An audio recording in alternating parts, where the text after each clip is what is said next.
So here is our copper plate, and it's got the hard ground on it. The hard ground has dried, and you can't see any shiny copper through it, but it is a nice thin coat.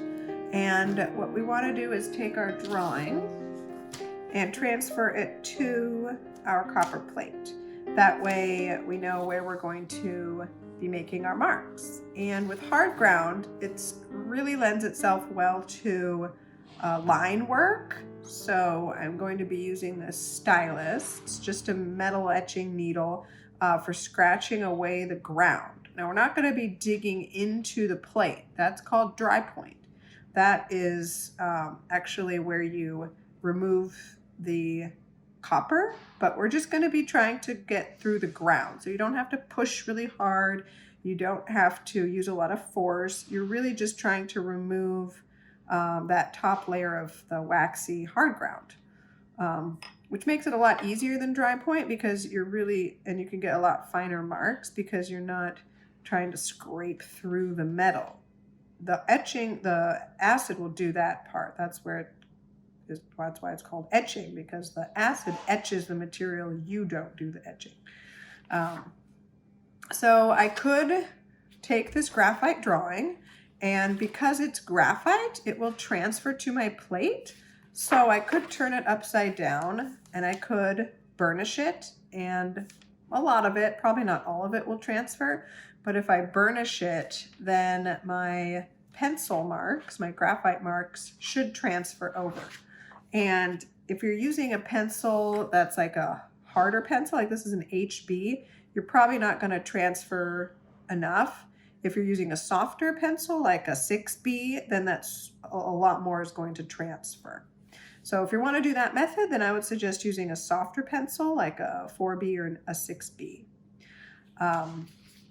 And you could also take that drawing, if you had a sketch or a photograph or a printout, and you could make your own sort of transfer carbon paper by taking a 6B pencil and shading the back of your paper, and that would effectively allow you to transfer then by pressing over your drawing, and then that graphite would transfer to the surface.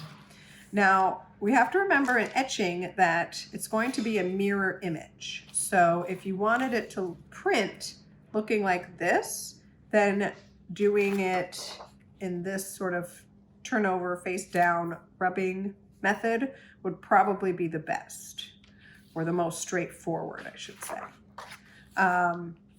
If you didn't care about that and it didn't matter that it was backwards, then you could certainly do the graphite on the back and redrawing method. If you felt more comfortable using like a transfer paper or the graphite method, you could do your drawing again or trace over your printout on tracing paper. And that's one extra step, because then you would turn the tracing paper over and you would have that mirror image that you could then put your paper down. Your drawing would be on the back side, so it would actually transfer as you're drawing it as a mirror image.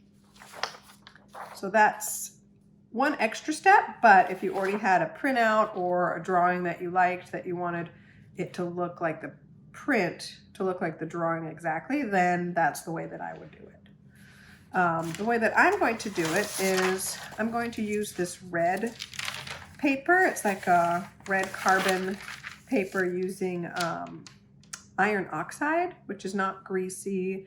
It's not going to affect any of the drawing. But what I'm going to do is, since I've already got it as my transfer paper, I'm going to put it face down and make sure that all the parts of the plate are covered.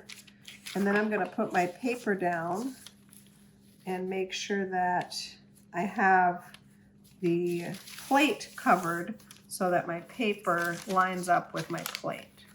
I don't want it to be askew. I don't want it to be, running off. I want it to be just like I drew it. And I cut the paper the size of the plate because that makes it easier to do my drawing and have it match the scale and the size of my plate. So now what I'm going to do is take my harder pencil and I'm going to trace my lines. And if you are worried about it shifting on you, you can tape it down to the surface with blue tape, blue painter's tape, and that will help, especially if you have a lot of transferring to do, that will help avoid any kind of shifting and moving of your drawing. So I'm just gonna go and trace, and I'm pushing kind of hard because I want to make sure that the image is transferring.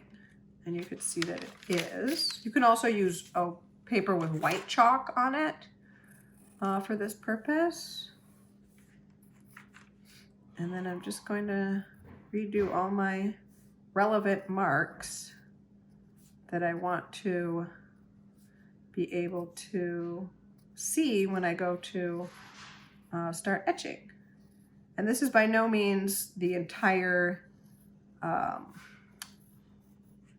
this isn't what the etching is really going to look like. This is just a reference. So I have the placement, I have the scale, I have, you know, the important sketch. Don't think of this as like you have to copy every detail, because you're going to be doing that with your etching needle. That's why I have my reference material. If you have a photograph you're working from, you know, you don't have to copy that photograph exactly. You just want to make sure that you have enough there that you can do your reference.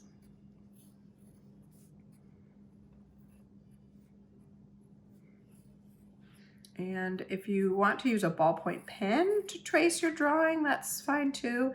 If you didn't want to mess up your drawing and you wanted to trace using like a piece of tracing paper so that you were redrawing on that and you could see where you were going, that's an option too. I like that option a lot. And if I had this as a drawing or something that I wanted to keep, you know, that I didn't want to trace over, then I would do that.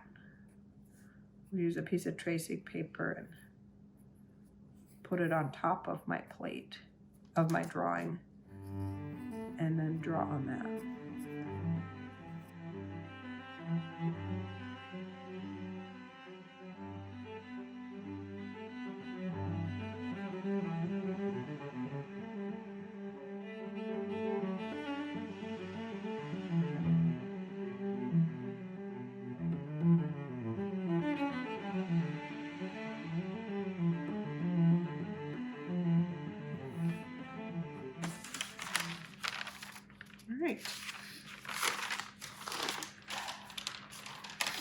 All right, so we've transferred our marks, and you can see it's a pretty simple drawing, and now we can start removing our wax ground with our stylus. So for this part, I wanted you to be able to see how I remove the wax ground pretty closely, and I've got my little reference mittens here. But I'm just going to start by just lightly kind of scratching through and tracing my lines. So you could kind of see that the shiny copper has been revealed, and I'm just going to keep doing that until all of my reference marks are done, and then I'm going to start working on little details. And like I said, the benefits of this hard ground is that it's really conducive to line work. So if you wanted to get texture, what I would do is use hash marks or like cross hatching or something to get the shading, because you're not going to be able to get a really smooth gradient tonal shift. But something like this mitten that's got a lot of texture is really good. Something that you can represent with line work is really good. and that's really nice for hard ground. But I'm not pushing really hard. I'm just trying to remove the wax. I'm not trying to gouge the copper. Just trying to remove the wax. And you'll see that I'm kind of using my fingers to get the little wax bits off. If you don't want to do that, you could either wear gloves or you could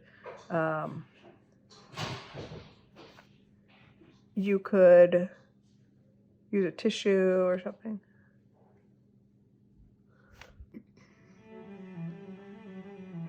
They make these needles in different sizes, so you could get a needle that just has a smaller point if you didn't like working really far back. The etching needle that I have has sort of a spiral too, but sometimes having a lot of length helps me to be a little bit more gentle and not be so aggressive when it comes to trying to remove material.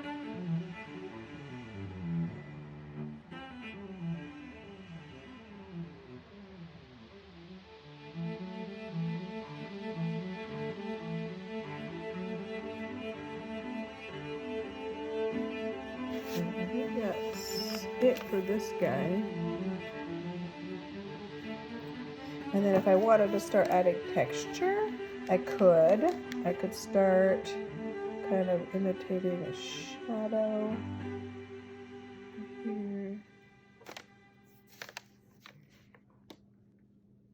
Remember, the lines are going to be just what I see in the, what you see in the copper. So if you could see it, it's going to etch. If it's just a little mark, it's just going to get a little etching mark.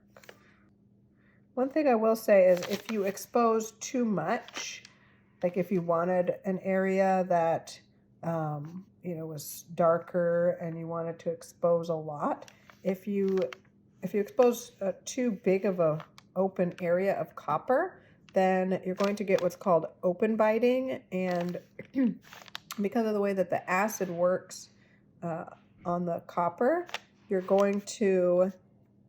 it's going to eat away at it, but it's not going to hold that ink the way you want, because it's going to eat away in like a trough. And what we really want is for the acid to eat away so that the ink can grip. So with this line work, if I wanted to make a dark area, I would want to go over it in like a cross-hatching pattern, because that way the copper is going to get eaten away, but they'll still leave some of the copper, so it'll have ridges that the ink can hold on to. If it's just an open trough, then the ink's just going to get wiped away. So go through this whole process before you do it, because it's actually important to know that if you want a big broad tone, with hard ground, you don't want to open up too broad of an area of the copper. You want to make sure that there's some kind of stippling or some kind of texture that the ink can hold on to. And that'll become pretty apparent when you print and we do our printing demo.